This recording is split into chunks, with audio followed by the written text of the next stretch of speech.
Bes, hirap ka bang kumain ng gulay sa araw-araw? Huwag kang mag-alala, hindi ka nag-iisa. What if I tell you na may space food na kayang punan lahat ng nutrients mo? Meet spirulina. Ito ang isa sa pinaka-nutrient-dense food sa buong mundo. Imagine, gram for gram, mas marami tong protein kesa sa beef. At punong-puno ng iron at B vitamins. Bilang bestie pharmacist nyo, laging tanong sa akin, Miss Che, bakit lagi akong pagod?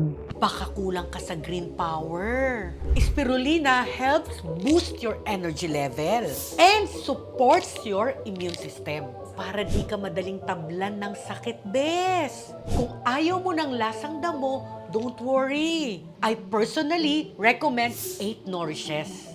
It's high-quality spirulina in easy-to-take form. Isang paraan para sabihin, I love you, self. Ikaw, bes, kumain ka na ba ng green veggies today? Comment yes kung health conscious ka. Or no kung kailangan mo na ng 8 Nourishes. Like and share for more health tips from your bestie pharmacist, Miss Che. Bye, bes!